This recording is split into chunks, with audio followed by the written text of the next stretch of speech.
O terceiro episódio de O Mandaloriano é intitulado O Pecado. E depois de uma série de reviravoltas, temos um final eletrizante que ao mesmo tempo aquece os nossos corações, mas deixa a gente pensando, rapaz, vai dar ruim. Shazukara!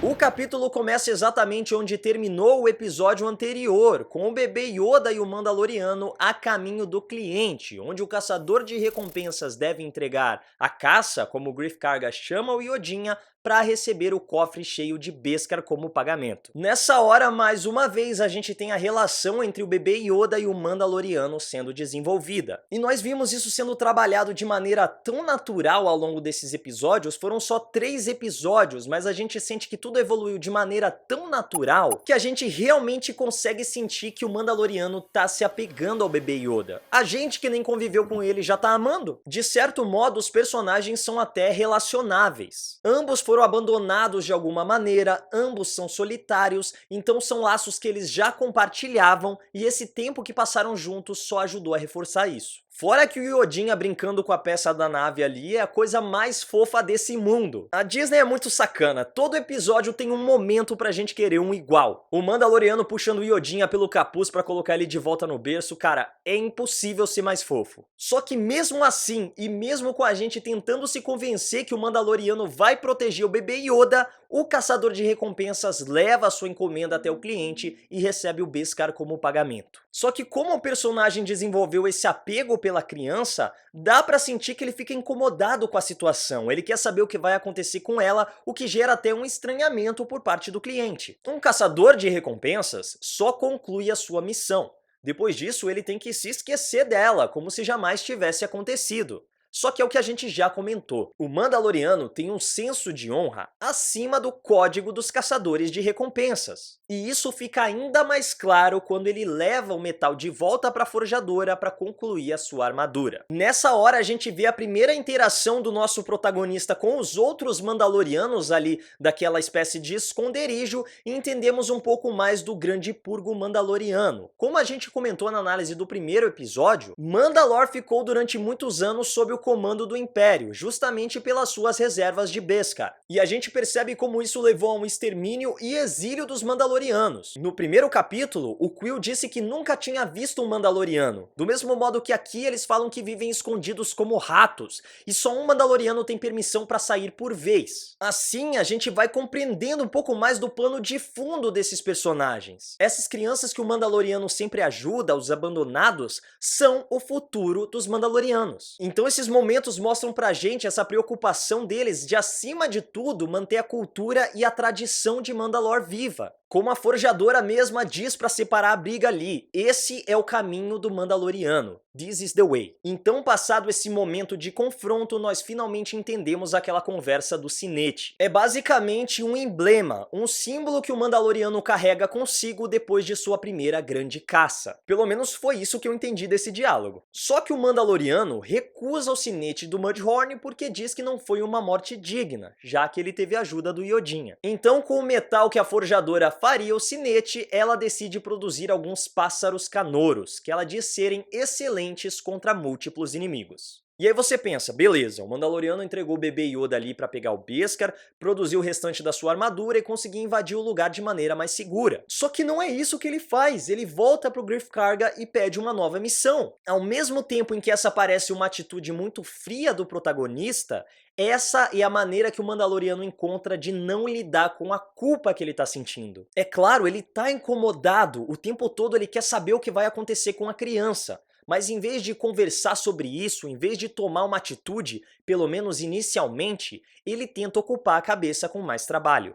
Só que isso deixa os outros caçadores de recompensas ainda mais irritados. A gente percebe que sempre existia uma tensão quando o Mandaloriano chegava no lugar ali como chegou o cara ali que se acha melhor do que a gente. Comportamento que ainda é reforçado pelo Greef Karga, que fica elogiando o Mandaloriano enquanto diminui os outros. Mesmo assim, o nosso protagonista recebe um novo disco de recompensa e é justamente de um Mon Calamari, um alienígena da mesma espécie do Almirante Akbar, o responsável por eternizar o meme It's a Trap. Essa cantina, ele de novo, é um poço de referência para você que gosta de estudar o universo expandido Star Wars, que quer conhecer sobre todas as raças, ali é um prato cheio. Enfim, o Mandaloriano aceita sua nova missão e vai para sua nave se preparar para partir. E por mais que a gente soubesse que ele não ia abandonar o bebê Yoda, a gente fica naquela tensão de: mano, o que você tá fazendo aí, cara? Bebê Yoda, pô! É quando ele vai puxar uma alavanca e é justamente a peça que o Yodinha tava brincando no começo do episódio. E aí ele percebe que não pode abandonar a criança. E aí é sangue no zóio, meu irmão. O cara invade o esconderijo já destruindo o TT-8L, que é aquele droid de vigilância, que inclusive é do mesmo modelo que a gente vê lá no Palácio do Jabba. Explode parede, mata Stormtrooper, se bem que essa parte aí é mais fácil, né? Os caras não acertam um tiro. E confronta o cientista que tá prestes a fazer alguns experimentos no Yodinha. Mais uma referência aqui, o droid que a gente vê indo em direção ao bebê é um ITO, do mesmo modelo que a gente vê o Darth Vader usando quando confronta a princesa Leia lá no começo de Star Wars Uma Nova Esperança. Enfim, o cientista diz que o bebê tá bem e que ele não quer matá-lo, dizendo que foi justamente por causa dele que o Yodinha ainda tá vivo. O Mandaloriano dá um voto de confiança pro cara e vai embora sem matá-lo. Será que isso foi um erro? Ou será que o cientista vai passar pro lado do bem em algum momento? Vamos ver se isso volta a ser mencionado ainda nessa primeira temporada. De qualquer forma, o Mandaloriano tem um último desafio quando é cercado por 4 Stormtroopers, até fazendo uma autorreferência ao primeiro episódio quando essa mesma situação acontece e ele diz que gosta das probabilidades. Eu confesso que por mais que a forjadora tivesse mencionado os pássaros canouros mais cedo, justamente para que a gente tivesse o resgate dessa informação e visse a arma em ação, eu esqueci completamente disso e fiquei realmente tenso pensando: caramba, não adiantou de nada essa invasão, eles vão pegar o Yodinha de volta, como que ele vai sair dessa? E aí voa a bala pra todo lado e o nosso protagonista consegue escapar.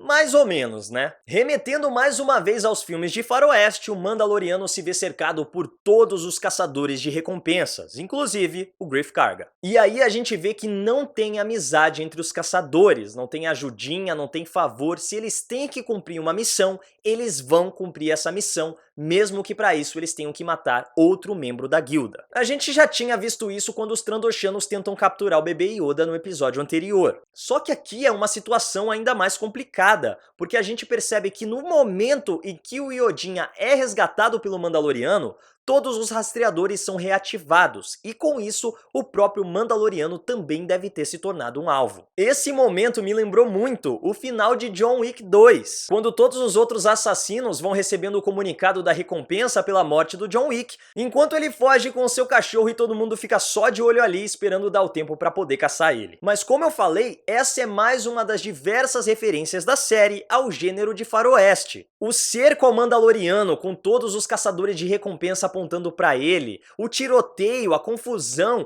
os inimigos aparecendo em cima das construções, isso é muito Western Spaghetti. Fora que quando ele pula no speeder, que parecia pilotado por um R6, acho que era um R6, e tem aquele momento de fuga, por mais que seja breve, na hora eu lembrei daquelas perseguições de carroça, de diligência, em que o mocinho pula em um veículo em movimento e continua atirando pra trás pra fugir dos bandidos. Fora a tremenda referência que o Greef Karga faz pra princesa Leia, quando o Mandaloriano pergunta por que ele deveria confiar nele e ele apenas responde: porque eu sou a sua única esperança. Fazendo alusão ao que a princesa Leia diz pro Obi-Wan Kenobi no primeiro filme da saga. Eu simplesmente fiquei arrepiado nessa hora, mas me arrepiei ainda mais com a conclusão dessa cena, porque tudo parecia perdido. Por mais que o Mandaloriano ainda tivesse alguns pássaros canouros, não era o suficiente para acabar com todos os inimigos. É quando vem ao resgate todos os Mandalorianos escondidos que surgem para salvar o seu irmão. E é o que a gente vem comentando daquele senso de honra mandaloriana. Os personagens podem ter se desentendido, eles podem ter brigado, tentado se matar, mas isso foi entre eles. Quando alguém de fora vai mexer com o Mandaloriano, os outros aparecem para se ajudar. E esse momento me lembrou muito várias outras situações que a gente já viu nas séries animadas de Star Wars, como Rebels e Clone Wars. Porque a gente via muito desse arsenal mandaloriano sendo utilizado. Os lança-chamas, as vibroblades, o Anban, que é aquele rifle desintegrador, mas principalmente os jetpacks. É basicamente um cartão de visitas mandaloriano e ao que tudo indica, o nosso protagonista também deve usar um até o final dessa temporada. Esse pra mim já teria sido um final excelente excelente. O ressurgimento dos Mandalorianos, eles lutando lado a lado, deixando as suas diferenças de lado, o Mandaloriano voando ao lado da Razor Crest ali, mandando um recado como, opa, a gente tá aqui pro que você precisar, mas agora segue o seu caminho, inclusive this is the way. Só que isso também deixa muitas implicações, porque agora os Mandalorianos se rebelaram, eles não podem simplesmente voltar para os seus esconderijos. Então deve rolar um novo exílio, com eles encontrando um novo lugar para se estabelecer,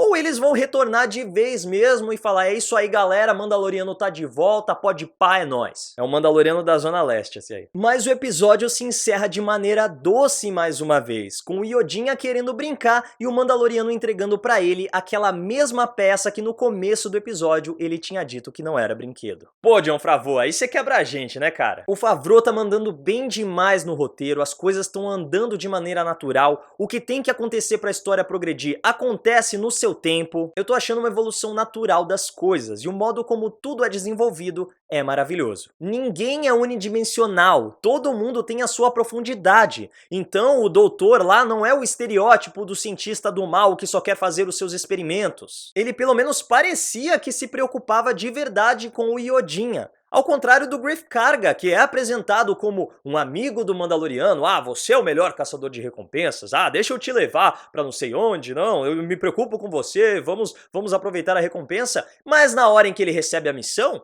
ele não se importaria em matar o Mandaloriano. Então adorei esse capítulo, destacando também a direção que é da Deborah Chow, que vai ser a diretora da série do Obi-Wan. Então dá pra gente ficar tranquilo porque a produção tá em boas mãos. Por mais que o roteiro seja do Favreau, foi ela que conseguiu equilibrar esses momentos, o ritmo entre desenvolvimento de personagem, cena de ação, a hora em que os efeitos especiais se fizeram necessários, tudo tava muito bonito, muito fluido, a trilha sonora, que dessa vez eu achei um pouco mais próxima do que é o épico do Star Wars, então a gente tem mais sintetizadores, a gente tem mais orquestra, mas ainda tem um pezinho ali no faroeste. As referências, como a gente já comentou ali das raças alienígenas, homenagens pra Leia, até o cano que o Han Solo usou pra salvar eles na cena do compactador de lixo, tá lá como um easter egg. Então dá pra ver que é muito cuidado, é muito carinho que eles têm na produção dessa série. Alguns pontos aqui pra gente comentar. O título desse episódio só aparece com 8 minutos de capítulo,